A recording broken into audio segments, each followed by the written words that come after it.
Hello, and welcome to the Sustainability Leaders Podcast, part of the Jobs with Impact compendium of resources for people who want to make a positive impact on the world. I'm David Rosenheim, your host. Every episode, we bring you in-depth conversations with people who are leading the way to a sustainable future. I hope these conversations will be as inspiring to you as they are to me. And most of all, I hope that they'll empower you to take action. The planet needs you. You can learn more about this and other episodes by going to jobswithimpact.com. Please help us to spread the word by taking a minute to rate and review the show in iTunes and by telling your friends and colleagues. From her perch as Chief Sustainability Officer for the largest public utility in the United States, Nancy Sutley has great insight into the energy transformation that's sweeping the country. LADWP's targets are even more aggressive than the state of California's already aggressive targets, and Sutley is charged with achieving these renewable energy goals 50% by 2025, 55% by 2030, and 65% by 2036. The greening of LA is in good hands. Sutley has rich experience in energy and environment and understands the contrasting dynamics of local, state, and federal climate and energy policy. Having served as Deputy Mayor for Energy and Environment for the City of Los Angeles, Deputy Secretary for Policy at California EPA, and President Obama's chair of the Whitehouse Council on Environmental Quality. I got to know Nancy first in Lima, Peru, where we both attended the UN climate talks and later at subsequent COP convenings. I joined Nancy at her offices at LADWP as she discussed her life and career and offered advice to those seeking to dedicate their careers to making an impact on the planet. So Nancy Sutley, thank you so much for joining the podcast today. Thank you, David. It's a pleasure to be here. It's great to see you after, probably a year and a half since I've seen you last. So why does it kind of start at the beginning? And I know that you grew up in Queens and that your parents immigrated from Argentina. What did your parents do? My mother was, when I was a little kid, she was kind of, your typical 60s stay-at-home mom, and she decided to go back to school and get her first her high school diploma. Although she'd graduated from high school in Argentina, it was sort of hard to kind of transfer that, and then went to college and graduate school and became a teacher. And so she taught Spanish in the New York City public schools for about 20 years. So Mom was always sort of a role model of a modern woman, I guess. And then my father was a jeweler. That was kind of the family business for many generations, and worked in the Diamond District in New York. And he also didn't get to finish college when he was a young man. He was a World War II veteran and went to school on the GI Bill, but had to go into the family business. I think somewhat not unusual story for immigrant families. And then much later in life, so when I was in college, he graduated from college with a BA in, I think, in Spanish and something else. But as I was growing up, both my parents, felt that education was really important, and that there were lots of opportunities in the U.S. That hadn't necessarily been available to them when they were much younger, and so I was fortunate to grow up in a house full of books and parents who were very well read, even if they didn't have the kind of formal education I think that other middle class families might have had. So you studied government at Cornell as an undergraduate. Where did the interest in government come from? Yeah, I think some of it was for me both kind of when I grew up. I very vividly remember watching the Watergate hearings as a child. And my parents were both, you know, I don't know, politically active is the right word, but sort of politically aware. Um, and they'd both in their lives experienced some of the most challenging things that the 20th century had to throw at people: the Depression, World War II, and so I guess. And my mother was out, protesting against the Vietnam War. Uh, not on the front lines, but certainly, doing her bit. So I think we were always kind of a politically aware and somewhat politically active family. So government seemed sort of a good way to understand more about sort of how private life and civic life sort of interact. So I was interested in government and history and economics. And you went on to graduate school at the Kennedy School. Was there a gap in between, or? No, I went straight through from undergraduate to graduate school.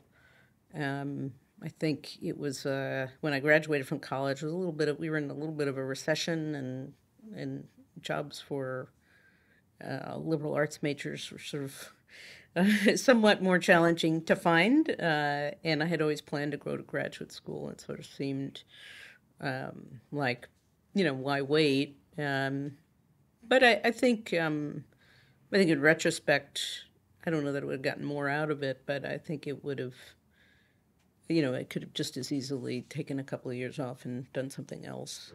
So I don't think that for me, it didn't make a huge amount of difference. I think my fellow students in graduate school had taken a couple of years off.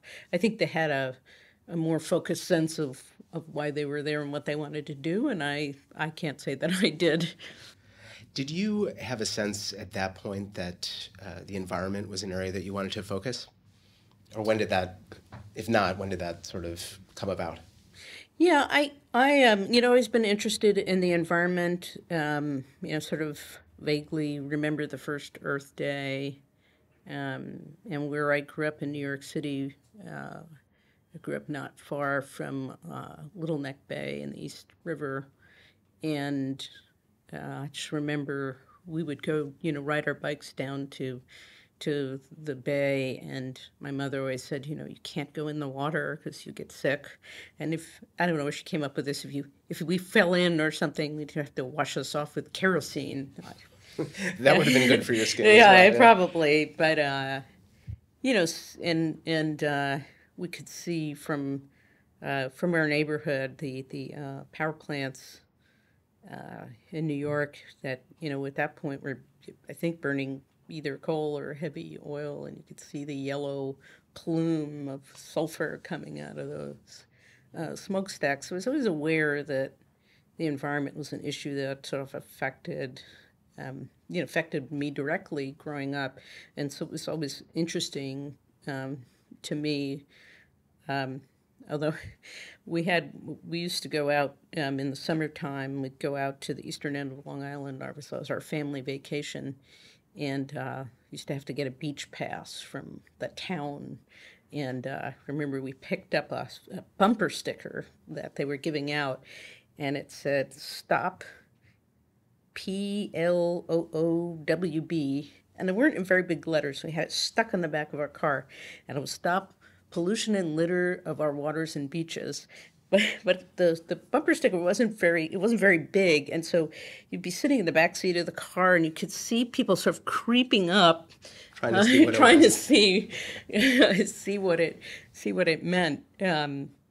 So I don't know, maybe it was the trauma of all those almost rear-end collisions. But when I got to graduate school, part of it was just they encouraged us to find areas to focus on. And I thought that for me personally, what was interesting about the environment as an area of sort of concentration was not just that I was interested in the environment as an issue, but it's sort of a very applied kind of public policy issue where there, and especially, throughout the 80s, there was a lot of things happening and people trying a lot of things. And so I thought that was very interesting and sort of an interesting area to focus on.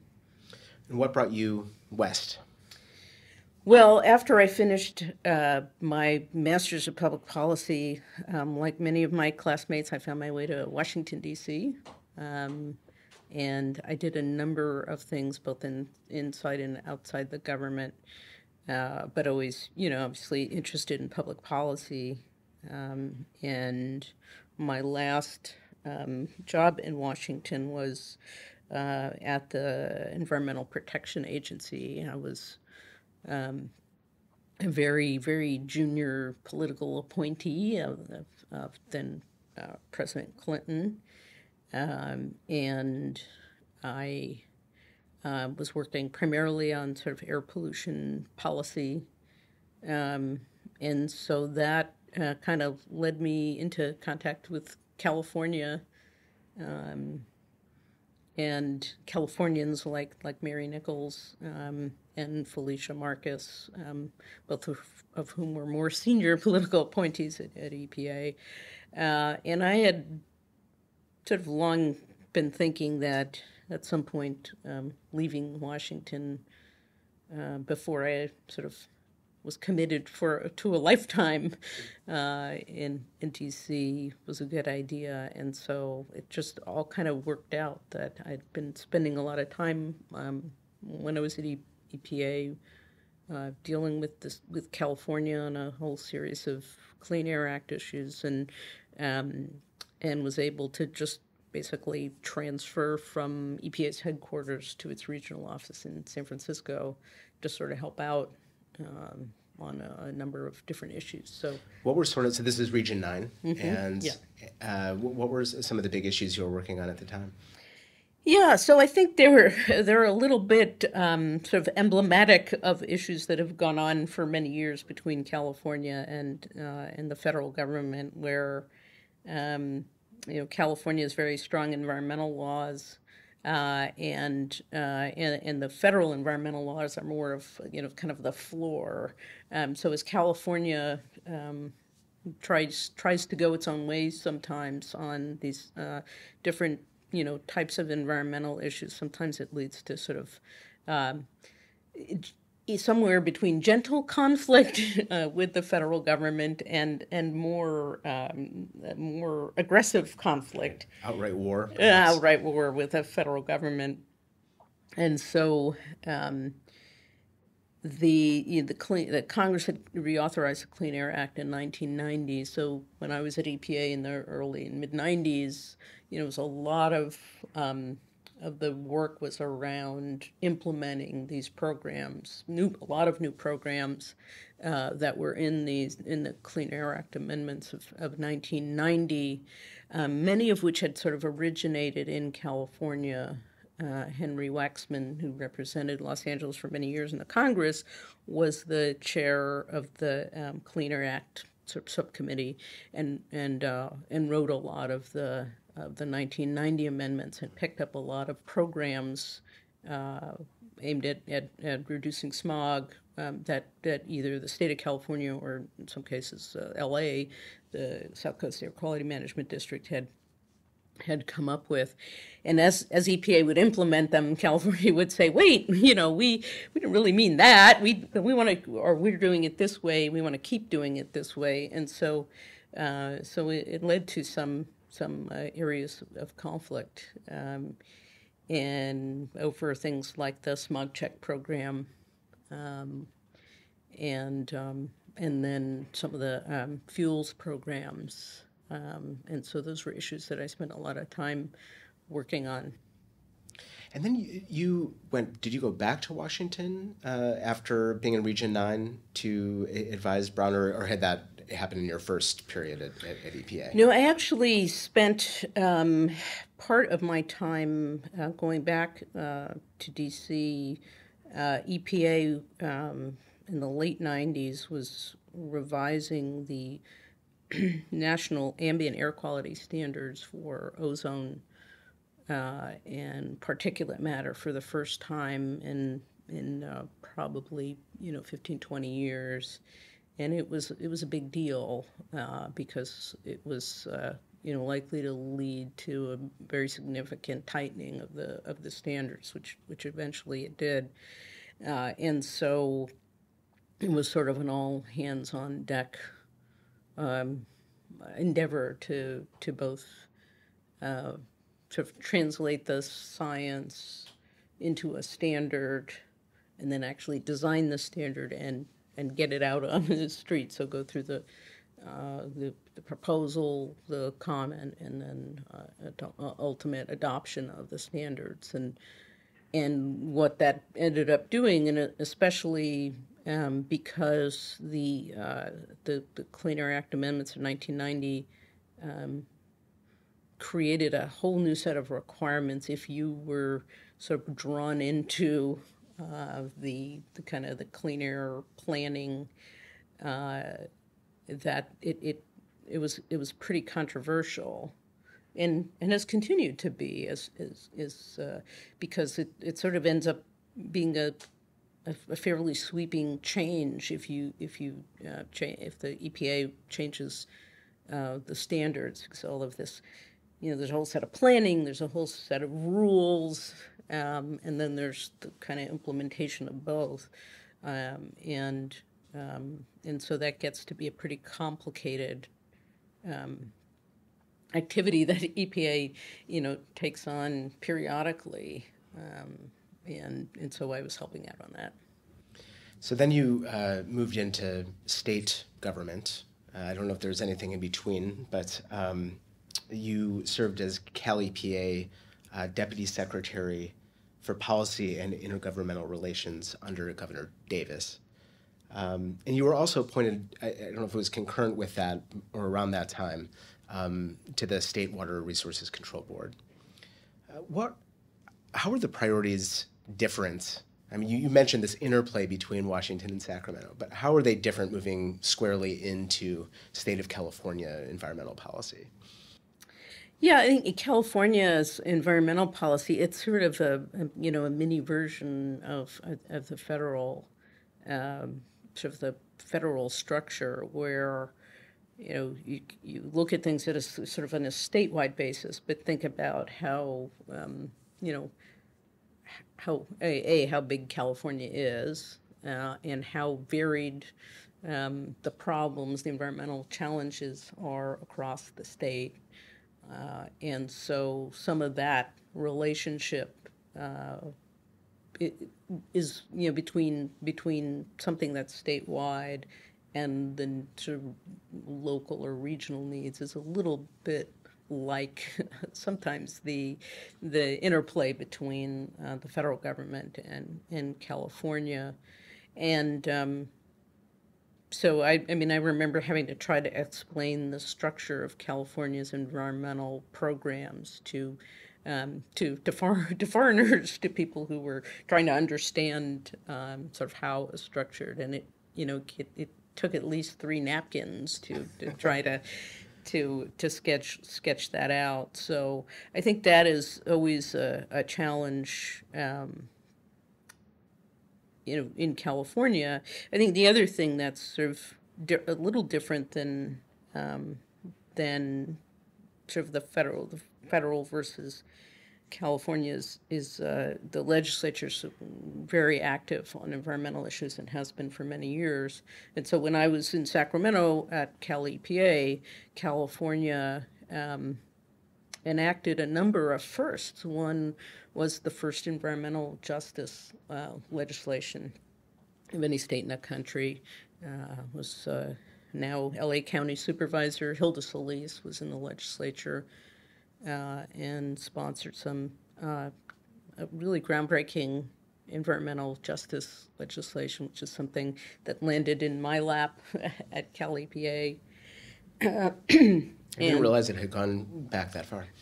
Yeah, and then some of the first climate change legislation, which was then newly elected Assemblymember Fran Pavley's first climate change bill, predating AB 32, which was basically a clean car bill.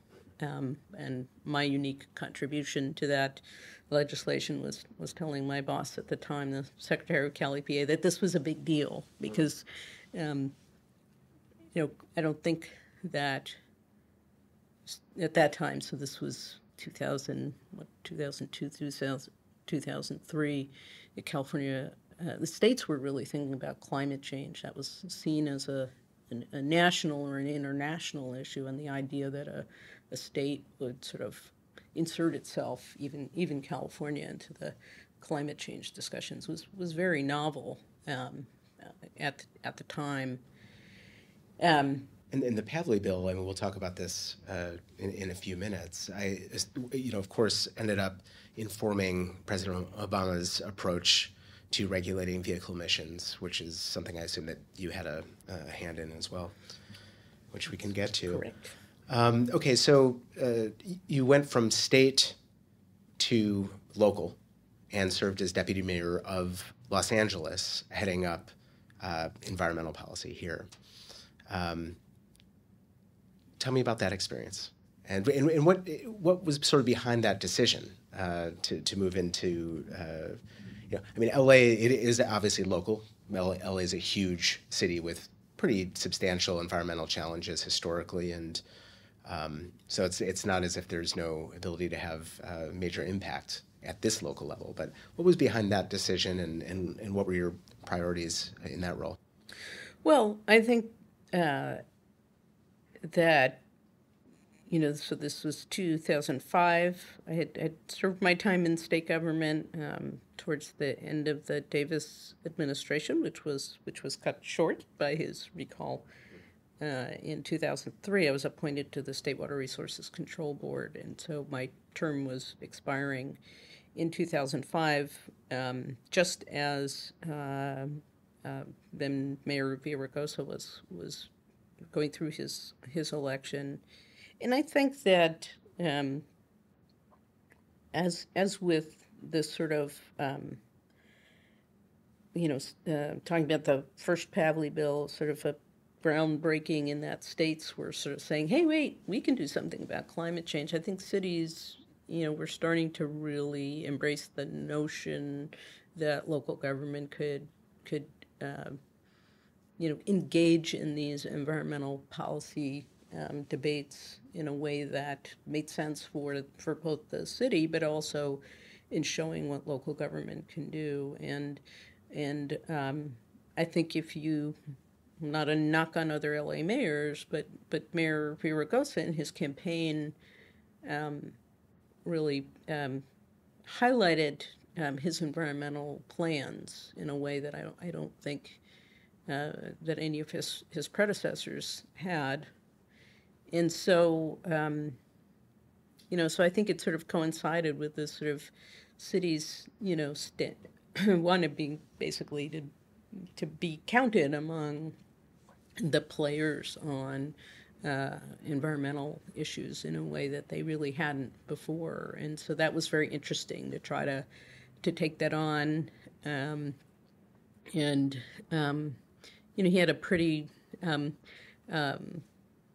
well laid out set of environmental priorities, and he really wanted somebody who had sort of the strong background in a range of environmental, energy, and water issues, which I had. So it just seemed like a good opportunity to come to LA to to try to achieve a goal that the mayor had set out. He said, make LA the greenest big city in America, and people would sort of chuckle because LA's reputation was smog choked, paved over, traffic jam, and not necessarily as a green or an environmental city. So it seemed like a great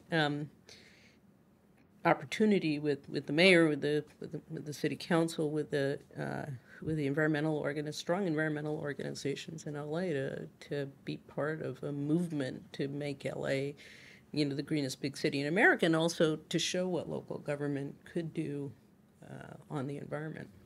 What are you most proud of during that role? Well, I think there were a lot of things that were starting then that have continued. For example, the LA Department of Water and Power, which is part of the city of LA. In 2005, when we came in, got 3% of its electricity from renewable energy sources. So pretty small. And we really pushed to get LA to commit to become part of the sort of statewide effort around renewable energy. So to get 20% of our electricity from renewable energy sources by 2010, which at the time was a big goal. Yeah. To start to get the city off of coal-fired power, which LA had relied on for many years. So we helped kind of push along shutting down or divesting one of the coal plants, and that movement has continued. I was starting to think more comprehensively about water strategy. I mean, LA had done a good job on water conservation, for example, but this sort of, how were we going to meet the needs of the city going forward? Some of the initiatives in kind of on the wastewater and trash side of increasing our recycling, thinking about alternatives to landfills, and a whole series of other things. So, and also sort of asserting that we had a role to play in addressing climate change. So I think the city had always looked at sort of climate change goals as what the municipality itself could do, but not necessarily what the city as a whole could do. So really looked at municipal emissions, and if you looked at citywide emissions, actually drew in all of LADWP. So we tried to set out some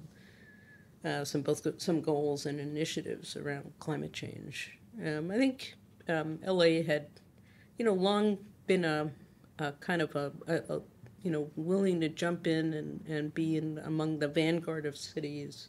So even on things like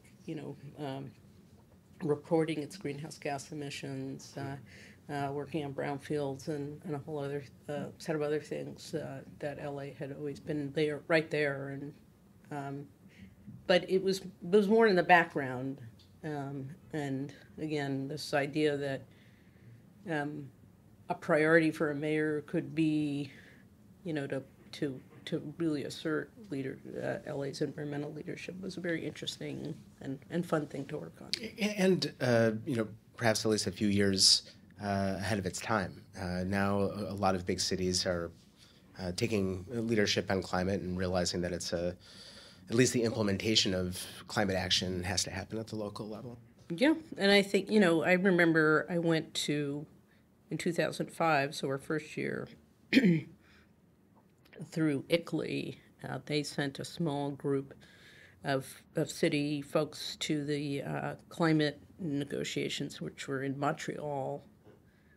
And we had sort of, we could be part of the, we were NGO kind of delegates, but we kind of met only with ourselves, and then we were allowed to go to the the negotiations themselves, and that's that's really changed, right? Where cities and states are very actively engaged in the international process around reducing greenhouse gas emissions. So that was kind of a fun and new thing, and then we were pretty early on. We joined what was then the C20, the sort of largest cities in the world getting together to talk about how cities could work on climate change. So we were one of the the first of the kind of second round of large cities to join, where there really had been a lot of, sort of mega cities, and then The Tokyos and Sao Paulos. yeah, the Tokyo and the Londons and New York, and so we were invited to be part of that. So President Clinton, or former President Clinton, came out. That must have been 2006.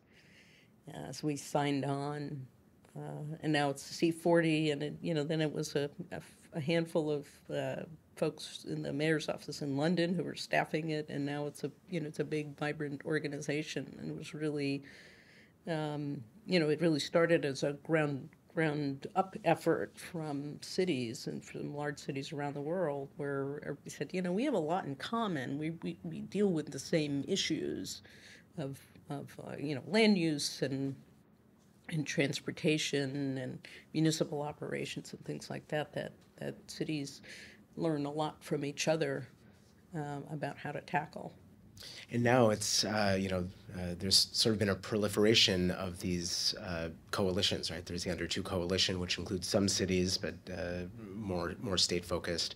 I was talking to Matt Peterson yesterday, and there's the Climate Mayors group that has, I think, 400 cities that I know LA is a part of as well. Yeah, there was a lot of,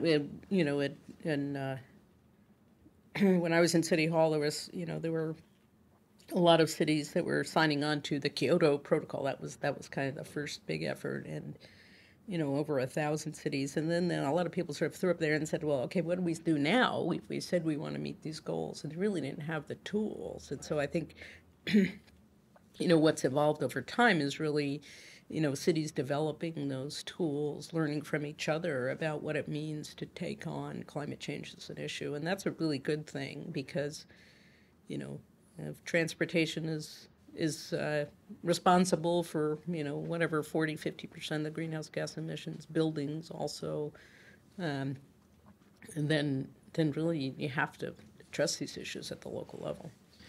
So fast forwarding a bit, you in 2009 were tapped by President Obama to be the chair of the Council on Environmental Quality, which is really you can describe what it is, but you in fact served as the president's chief climate advisor, and helped, I know, to architect, among other things, the climate action plan that came about in 2013. Talk to me a little bit about the process of that appointment. I know actually you were doing some work for the Clinton campaign, and I'm curious how sort of that path from LA back to Washington came about. Well, the way it started for me was really on Election Day in 2008. Some of my former colleagues from EPA were helping helping the Obama campaign throughout the summer and the fall sort of think through, they do sort of a kind of a pre-transition where you start to think about, okay, how are we going to do, if we win, how are we going to do this? And so a number of folks who I had worked with when I was at EPA were part of that. And so I was standing online waiting to vote on Election Day in 2008, and I got a call from somebody I knew from D.C. who asked me a bunch of questions and said, all right, thanks. And that was the end of that phone call. And Did you know what it was, what role it was related to? At that point? No, at that point I did not. And then later on that day, I got a call from a person who ended up sort of heading up the transition review for EPA, who asked if I would be part of this. They had set up these kind of agency review teams. And they said, oh, by the way, I'd love to have you come in and help out and write these transition papers but also it's a way of seeing if there's a good fit for appointment. And I said, okay, and spent the next couple of months sort of shuttling back and forth between Los Angeles and Washington, spending some long days and nights at the EPA headquarters in Washington. And sort of in the middle of that was contacted by the personnel folks and said, you're interested in doing something in the administration. And I thought, sure, I thought I would end up at EPA running one of the programs. And then I got a call saying, can you come to Chicago, meet with the president-elect for an environmental post? And that was all I knew. And so I, on a very cold November day, I found my way to Chicago and met then President-elect Obama, talked to him, and when I left, I still had no idea what I had just interviewed for, other than a senior environmental position. And a few weeks later, I was asked if I would take on CEQ. So I like to tell the story. I was minding my own business, but I was very honored to. I would have been honored to do anything in the administration, but was very, very honored to be asked to take on CEQ. Describe what CEQ does. I think it's a little bit of a mystery office for especially for people sort of outside of the environmental policy community, and then speak to what a couple of your top priorities were while you were there. Sure. So the Council on Environmental Quality is actually one of the first. It was the result of one of the first federal environmental statutes, the National Environmental Policy Act, which was passed in 1970 and signed by President Nixon. And it did a couple of things. It created the Council on Environmental Quality. And if you read the legislation, it says that the role of the Council on Environmental Quality is to advise the president on environmental policies and priorities for the nation, and to do a few other things, and then also set up what we now know of as NEPA reviews, so the environmental impact statements, assessing the environmental effects of actions by the federal government. So it was kind of the other piece, and CEQ was supposed to oversee that. So the idea initially, the idea behind the legislation, and really was maybe the first in the world, was sort of modeled on the Council of Economic Advisors, but they're not a policy body, but CEQ was created as a policy body, and over the intervening years there were initially 3 council members, and while the legislation was never changed, it sort of became practice to only have a chair. And it also had a function to be the Office of Environmental Policy within the White House. So if we think about the way the White House is structured, there's the National Security Council and Domestic Policy Council and the National Economic Council. And then there's a number of other sort of statutory offices, the Office of Management and Budget, the Office of Science and Technology Policy, which were created by statute. So really was to give the environment a voice within federal government decision making. So over the years, and certainly when I took over CEQ, a lot of what CEQ was focused on was trying to get really to stick to the statutory mission, which was to advise the president on environmental policies and priorities for the nation, and it really meant a lot of sort of trying to bring various federal agencies together to try to coordinate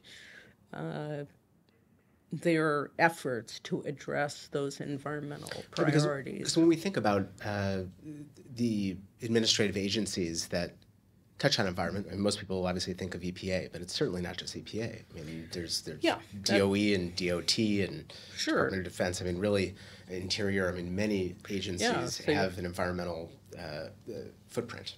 Exactly. So, and some agencies you wouldn't necessarily think about. For example, the Army Corps of Engineers and the Office of Civil Works, Army Civil Works. They have ended up with the responsibility over a lot of wetlands-related regulation. So you wouldn't necessarily think of them, the Army, as having that strong piece of environmental mission. You have the Forest Service at the Department of Agriculture. You have the National Oceanic and Atmospheric Administration in the Department of Commerce. So I think, and one of the things that I noticed that had sort of changed over time from the time I was in D.C. in the early 90s to joining the Obama administration was really the federal government itself had evolved, where the environment wasn't just an issue that EPA was dealing with, but that all of these agencies thought they had a role to play, that their environmental related mission, whether they had a specific, regulatory area like the Army Corps of Engineers, or just generally, agencies thought, we do have an environmental mission in the Department of Defense, writ large. Both because of the, its humongous footprints. The, single largest energy user in the U.S. economy is the Department of Defense. Dealing with the, large number of personnel and material they have to manage and trying to deal with the environmental effects and impacts of those.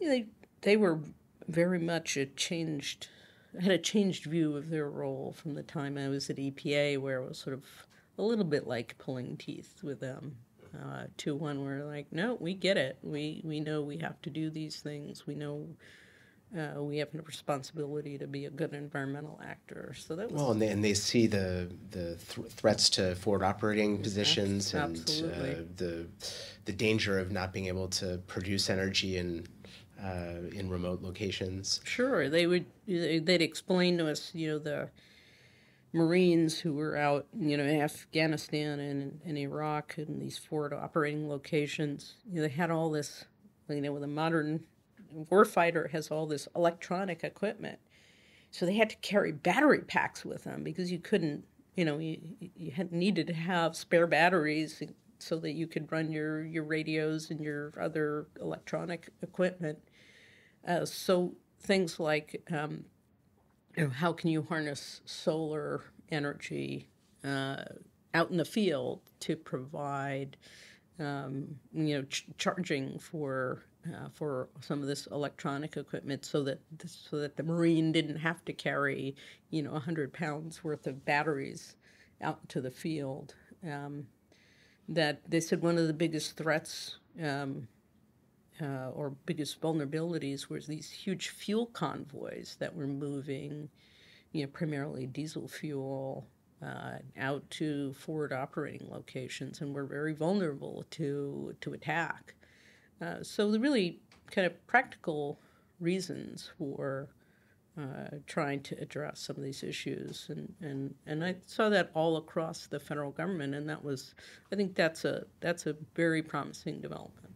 So is CEQ's role then to sort of coordinate some of those interests across these differing agencies, differing sectors, and distill that into policy that the White House can be responsive or proactive to? Yeah, absolutely. I mean, things like, thinking about our ecosystems, whether it was the Chesapeake Bay, the Great Lakes, or the Delta here in California, where there were a lot of environmental threats to those ecosystems, and yet there wasn't a single entity that was sort of, this is mine, I'm in charge. We really had to try to bring agencies together. And that has always been CEQ's sort of bread and butter, whether it's on salmon in the Northwest or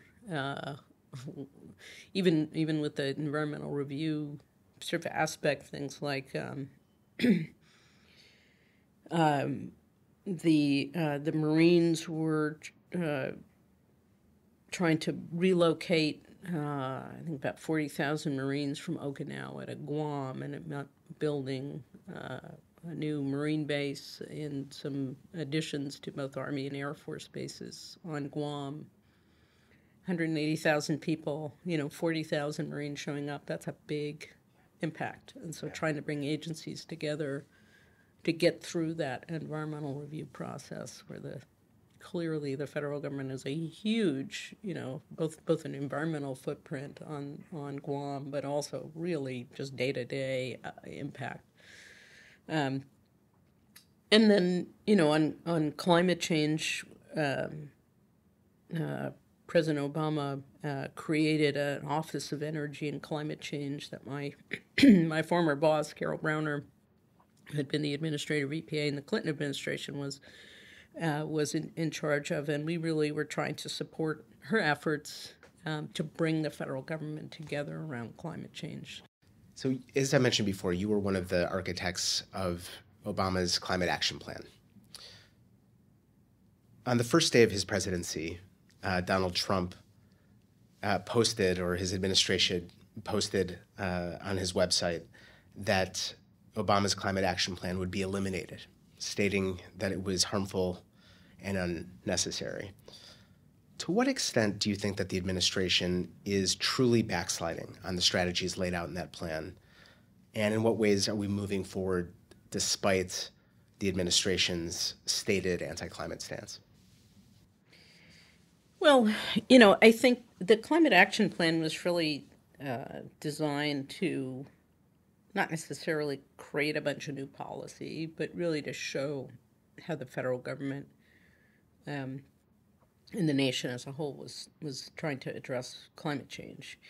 And so, it wasn't a single EPA regulation or even, a handful of EPA regulations. It was really kind of, as I like to say, a whole of government effort. But that, I think, reflected, a lot of what was going on in the broader economy. Whether the federal government, one of the things that CEQ was leading on was on the adaptation and resilience part of the climate action plan, and whether or not, Donald Trump or the head of CEQ or the head of EPA says we're going to address resilience, people are. And you kind of have to. And it makes sense, right? If the federal government is going to fund, for example, building a highway in Florida along the coast, and sea level is already rising, you think you'd like to know what it could look like in 50 years, and if this huge federal investment will be underwater. So I think literally underwater, and I think both in terms of the causes of climate change and the impacts of climate change.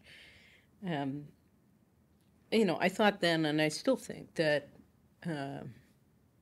there are some policies that you do just to address climate change, but there are a lot that are really,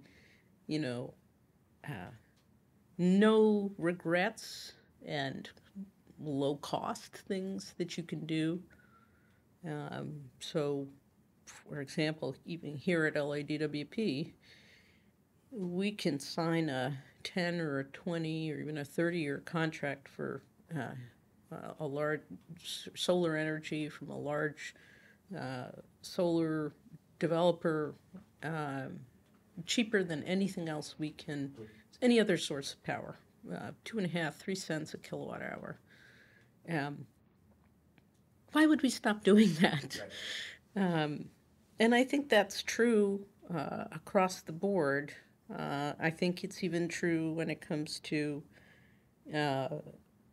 transportation, where despite the efforts of the federal government or the Trump administration to roll back the clean car standards, you have car makers, both the domestically headquartered and the international car makers, now offering a whole suite of electric vehicles. Of some of the biggest improvements in fuel economy have been in things like pickup trucks.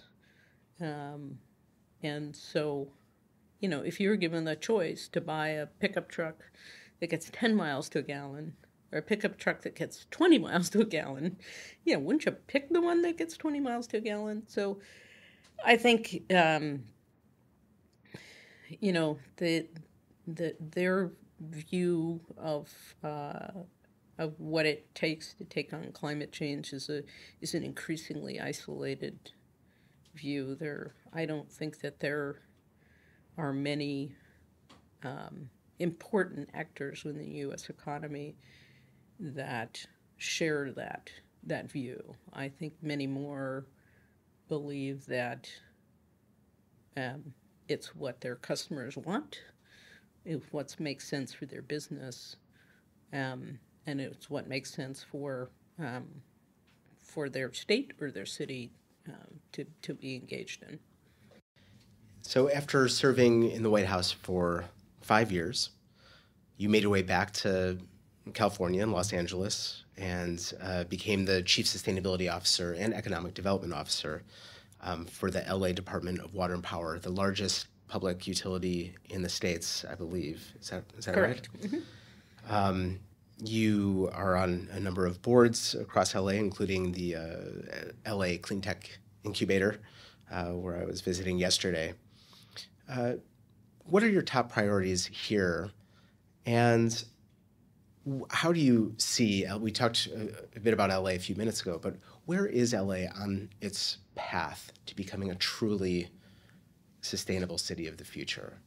If you could sort of map that out. Yeah, I think the LA Department of Water and Power, as part of the city of Los Angeles, as Department of the City of Los Angeles, has really embraced sustainability.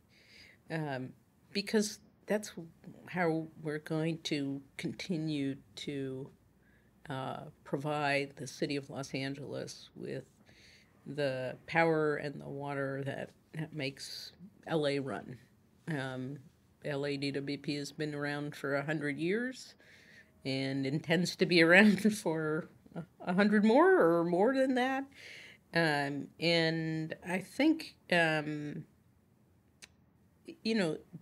it's really it's been a very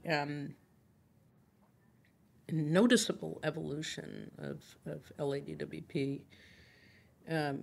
Even just a few years ago, we got almost half of our power from coal plants located outside of California, and we're down to one coal plant that will come offline in 2025. So not that much longer.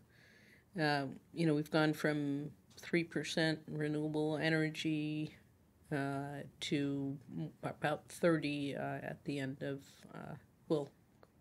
we're actually a little over 30% right now, getting to the end of 2018, on our way to meeting 33% by 2020 and 60% by 2030. And now the state's new goal of 100% by 2045. So LADWP is engaged in a very thorough sort of study about how do we get to 100%, which I think is going to be really helpful, not just for LADWP, but really for utilities around California and the country. LA has had very strong environmental leadership from my former boss, Mayor Villaraigosa, the former mayor, and of course our current mayor, Mayor Garcetti, who's the chair of the climate mayors and has made addressing climate change a priority. But and it is really about sustainability. It's about thinking about how do we sustain LA as a place people want to live, as a strong economy. So, sort of on the water side of the business, thinking about how, especially as we see impacts of climate change on hydrology. We've had a long extended period of drought followed by the wettest year on record, which is consistent with the climate models of extremes, climate extremes, that we have to start to really plan for that. So, reducing our dependence on imported water, increasing our reliance on local water, increasing our reliance on water conservation. Those are all things that make a lot of sense for Los Angeles going forward. And then thinking about LADWP as a leader, one of the really exciting areas of emphasis for LADWP has been around electric vehicles and providing the infrastructure for electric vehicles. As the electricity grid gets cleaner and cleaner, it makes more and more sense to try to shift some of the greenhouse gas emissions out of transportation and into the power sector. I was impressed just walking in the parking lot. I think there are more chargers per car in the garage here than I've ever seen before. Yeah, we've actually just added, I think, about 200 chargers in the parking garage in this building. And it's funny, we had some of the first generation EV chargers from starting from the 1990s when the GM introduced the EV1 to now, where you see, if you look in the garage, you'll see sort of every make, model, brand of electric vehicle, and now there's this wide variety, and it's really an opportunity, I think, for LADWP to be part of the solution in a way that we couldn't have thought about. And then I think on the innovation side, I mean, as we're making this transformation, there's real opportunity to create green jobs here in Los Angeles, and so LADWP has been very involved with the Los Angeles Clean Tech Incubator from its formation, and providing it a home. So LADWP is the proud owner of the La Kretz Innovation Campus, which we share with the LA Clean Tech Incubator. So it's a great way to show how you can bring sort of the startup mentality into a much more established industry like the utility sector. So in looking at LA and then perhaps more broadly across the country, where do you see the green job growth trends happening? I mean, you just mentioned sectors that are growing, electric vehicles, and the need to make our transportation infrastructure sustainable. You mentioned water. Where do you see, if you were to look out over the next 10 years or so, and you were advising people sort of on certain sectors to focus on, where do you see the big opportunities? Well, I think, there's a lot more attention being paid now to buildings, for example. So, kind of green buildings have gone from this sort of nice to have to really what people expect. Los Angeles, like many other cities, now has a energy benchmarking law that requires owners of large commercial buildings to look at their energy use against like-sized like buildings and push towards a more energy efficient. And it's really a thing that makes sense for large commercial buildings to be investing in energy efficiency as a way of reducing costs for their tenants or for the building owners themselves. In fact, this morning we were at the USS Iowa, battleship Iowa, which is now a museum down in San Pedro in the LA harbor, where we presented them with a check for about $350,000 to help them convert all of their 10,000 lights to LED lights. And they actually came to us saying, we're spending too much on our energy bill, and it's a pain in the rear end to try to maintain all these 10,000 lights. Help, and we were able to do that. So there's real opportunities there. I think if you look at the LA Clean Tech Incubator, you'll see a wide variety of companies. A lot of really smart people coming out of the research universities in Los Angeles with a bright idea about, whether it's helping people buy solar, go solar, or companies making monitoring and sensors and things like that that help to bring together sort of information technology to solve some of these environmental problems. So just adding on to this question about growth trends in green jobs, you have a very unique story in terms of your own path that we covered today. As you talk to young people who are interested in working on sustainability, who hear the clarion call, who want to save the planet, what's your advice to them? Well, I have had to give this advice Sure before, yeah. And one of the things I say to folks starting out is, one of the really interesting things about the environment and sustainability is it's not just one thing. So, if you're interested in engineering, you can become an engineer that works on sustainability, environmental engineer, civil engineer, electrical engineer. If you're an accountant or interested in finance, there's a lot of activity now around sustainable financing and impact investing and things like that. If you are an organizer, an activist, there's a million places where you can put those talents to use. So I think, and if you're a lawyer, obviously a lot of environmental law and regulation and things like that, that what I think is so interesting, and at CEQ we ran our own internship program, so we would get every, it's like 3 times a year, a whole set of interns.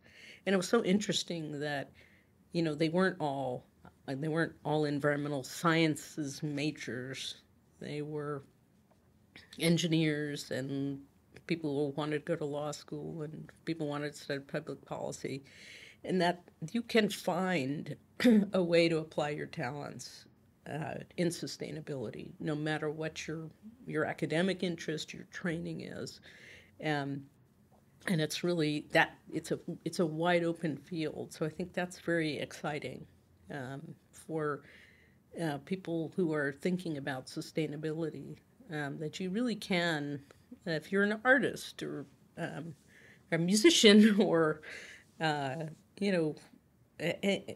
or you're interested in construction or to be an auto mechanic. There really are a million ways that you can have a sustainability-focused career and make a positive contribution to the planet.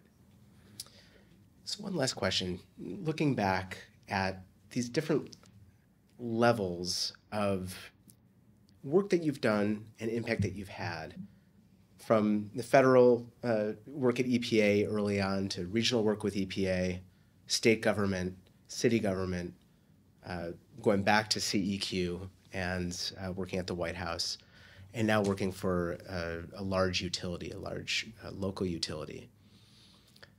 Where do you see the most impact, the most opportunity for impact?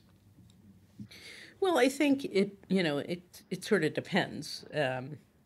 Working in the federal government, you can really put forward policies that affect the whole country.